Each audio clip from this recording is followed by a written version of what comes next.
আমার জীবনের সবচেয়ে বড় ভুল, এবং আমি মনে করি কারো করা উচিত না, সেটা হচ্ছে মানুষকে বিশ্বাস করা। বিশ্বাস তুমি করবে শুধু তোমার নিজের আত্মাকে, সেটা আলাদা, বাবাকে, মাকে। অনেকে আমাকে জিজ্ঞেস করে যে আমি কিন্তু খুঁজি, হ্যাঁ, যে এবারে শাড়ি কই, এবারে ঈদের শাড়ি শাড়ি কই? কোথায়? আমি বলছি, দেখো আমি কি 4টা শাড়ি দিব বা 6টা শাড়ি দিয়ে একটা ছবি দিয়ে দিব? এটা তো সম্ভব না আমার পক্ষে। করলে সুন্দরভাবে করতে হবে। পারিশ্রমিকের কথা চিন্তা করতে গেলে মোটামুটি ভাবে সবচেয়ে বেশি হাইয়েস্ট পেমেন্ট আমাদের আখি আলমগীর দেন। না না না, একদম না। আচ্ছা, তাহলে এই জায়গাটা বানালেন কি করে? স্টেজে আপনি অন্য এক আখি। আমার গান আমার সাথে অডিয়েন্স গাচ্ছে, বা এমন আমি কিছু এক্সপ্রেশন বা এমন উন্মাদনা, ভালোবাসা দেখি, তখন আমার কাছে আমি গাইতে গাইতে আমি বলি আলহামদুলিল্লাহ, আলহামদুলিল্লাহ, এবং ছোট করি নিজেকে, সাথে সাথে আমি নিজেকে ছোট করতে থাকি। অনিমার গান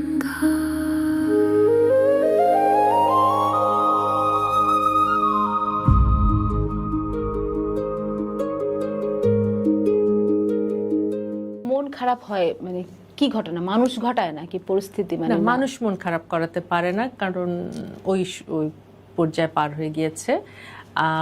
পরিস্থিতি, সিচুয়েশন, তোমার বাচ্চারা বড় হলে তোমার অনেক রকম টেনশন আসবে জীবনে। মন খারাপের চেয়ে বেশি আসলে টেনশন হয়। টেনশন গুলো আছে তো, এক বাচ্চা বাইরে থাকলে হ্যাঁ হ্যাঁ, চাওয়া পাওয়ার ওই জিনিসগুলো। বাট আমার মন খারাপের কোনো কোথাও এখন আমার কাজ নাই, আমার কাজ রিলেটেড কিছু নাই। আচ্ছা, এটা থেকে যদি বার হওয়া, তাহলে কিন্তু অনেক কিছু শিখছি, কিন্তু অনেক শান্তি। কাজটাকে তুমি জাস্ট এটাকে, গানকে ভালোবাসো নিজের জন্য, বাট প্রফেশনালি যখন গান গাবো, ওটা চাকরি, ওটা চাকরি ধরে নাও। একদম দারুণ। এখন যদি এতগুলো বছর পরে যদি মনে হয় যে একটা ভুল হয়ে গেছিল, হ্যাঁ, এই ভুলটা আর করা যাবে না, হ্যাঁ, সেরকম কোনো ভুল আছে? অনেক আছে, অনেক আছে। তোমাকে মানে বলে শেষ করতে পারবো না। ভুল না করলে তো আমি আজকে এখানে আসতেই পারতাম না, আমি মানুষটাই হতাম না। তুমি শিল্পী হিসাবে, কিন্তু আমি একটা কথা তোমাকে আমি শিল্পী হিসাবে বলছি না যে আজকে আমি এই জায়গায় আসতে পারতাম না। অ্যাজ এ হিউম্যান বিইং আমি আজকে যেখানে আছি, সেখানে আমি আসতেই পারতাম না এই ভুলগুলো না করলে।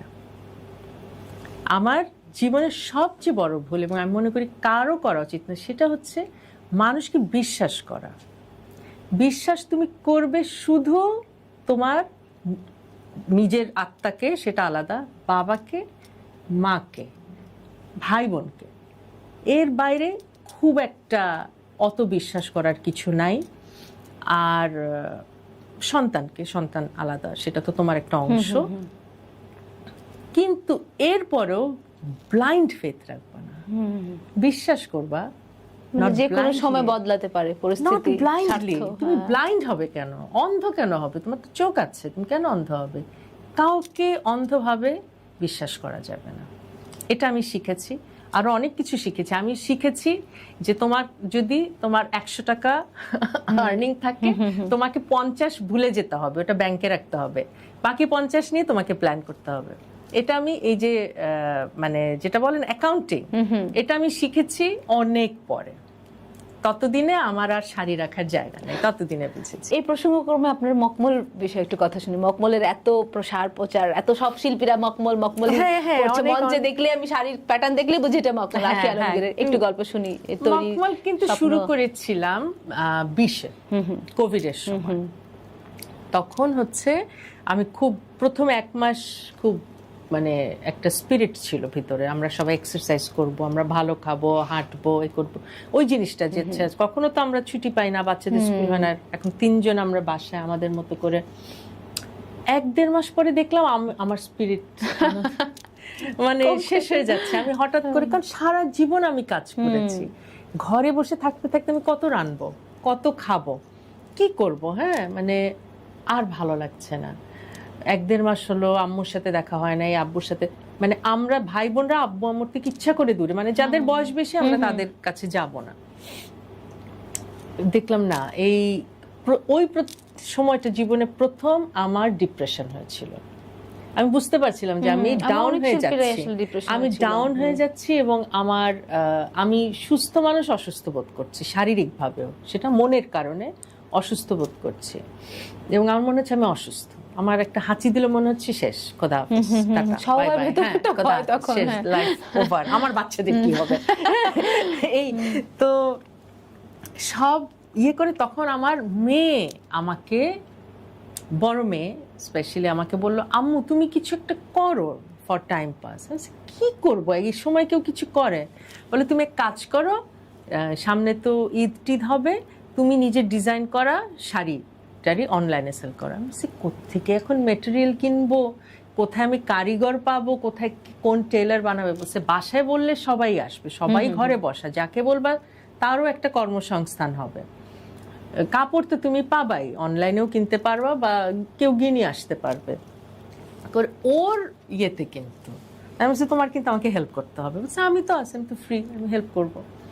এই কিন্তু এইভাবে আমি শুরু করি এবং হিউজ রেসপন্স পাই। ওই মানে ওই রোজারিতে মানে সব শিল্পী সবকিছু মিলিয়ে আসলে খুব সুন্দর ছিল, প্যাকেজিং থেকে শুরু করে আমি তো ফলো করতাম। আমার ব্যাগটা, যে একদম খুব ব্যাগটা, সুন্দর। ক্যারি ব্যাগটা আমার ছোট মেয়ের ডিজাইন করা, মাকমাল পুরা পিঙ্কের উপরে ইয়ে নামটাও করা। কিন্তু মজার, হ্যাঁ, নামটাও আমরা মজার। নাম একটা নিয়েও অনেক গ্র্যাভিটি, কিছু নামটার মধ্যে হয়েছে। একটা ওয়েট রয়েছে মকমল, অ্যাজ ইউজুয়াল না। হ্যাঁ, তো আমরা মানে ওই আমার বড় মেয়ে অনেক হেল্প করতো আমাকে।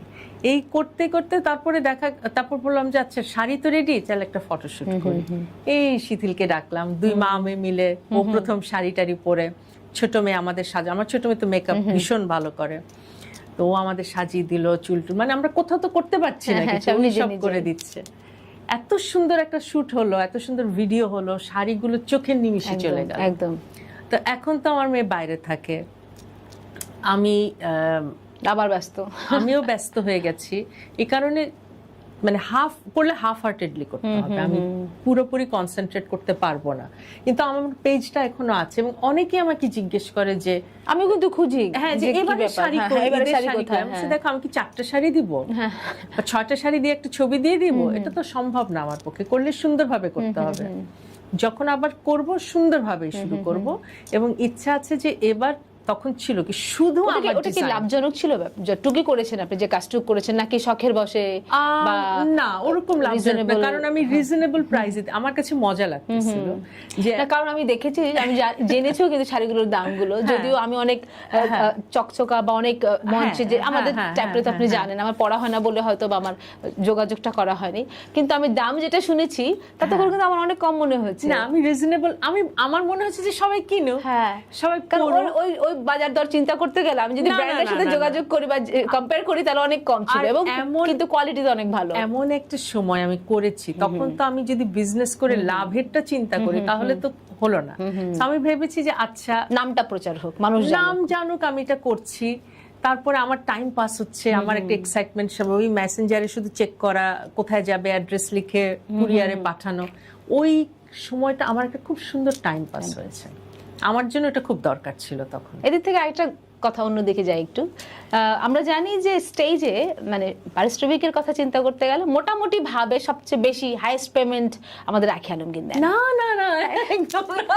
আচ্ছা তাহলে এই জায়গাটা বানালেন কি করে? স্টেজে আপনি অন্য এক আঁখি, এই যে আমার সামনে বসে থাকা আঁখি নয় সেটা, আমিও দেখেছি কিন্তু আমাদের ঢাকার ওয়েস্টেজকা প্রোগ্রামে, একদম আমি না মুগ্ধের মতো তাকে, একে আমাদের আঁখি আপা, সেটা এগুলো কিভাবে, এই ম্যাজিকটা কিভাবে, এই সর্বোচ্চ একটা এমন একটা হাইপে নিয়ে যাওয়া নিজের পারিশ্রমিকের দিক থেকে, ওর থেকে আপনি নামছেন না, অথবা মঞ্চ বা বড় প্রোগ্রাম মানেই, মঞ্চ মাতার প্রোগ্রাম মানেই আঁখি আলমগীর, এই যে ম্যাজিকটা এতদিন ধরে রাখা বা এটা তৈরি করলেন কিভাবে? আসলে পারিশ্রমিক আমার চেয়ে বেশি আরো অনেকেই নেয়, এটা খুবই জানার তুমি হয়তো এখনো খোঁজ নাওনি, তুমি যদি জানো তখন আবার তোমার কাছে হয়তো মনে হবে যে না ও তো এটা ডিজার্ভ করে না।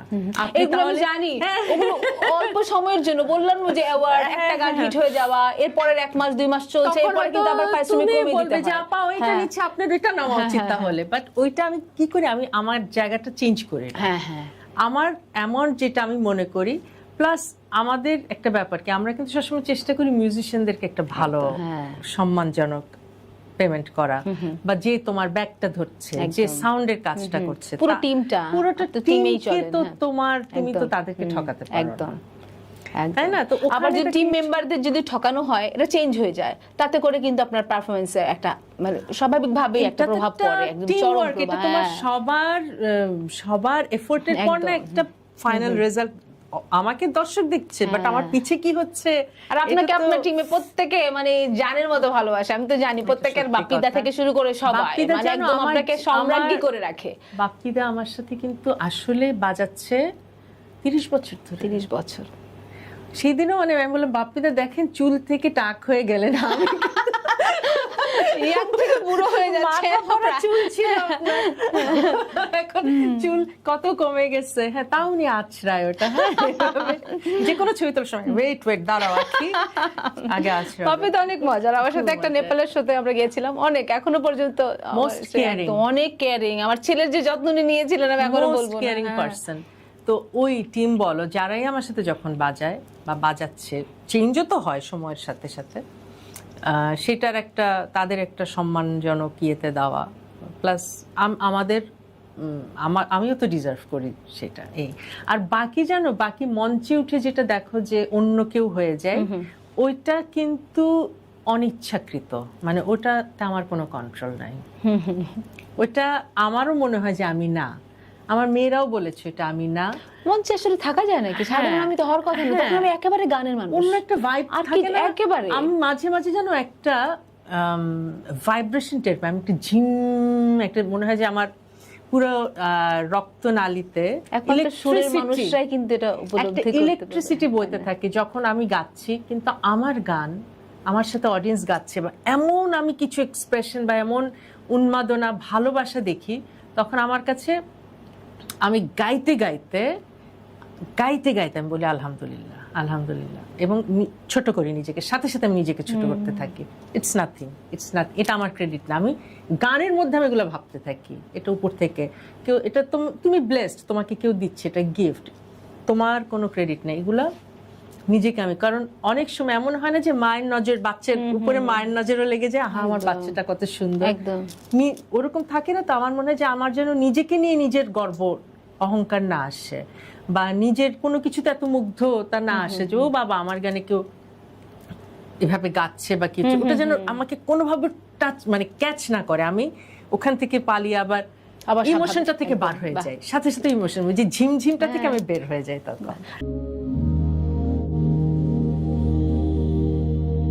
অনিমা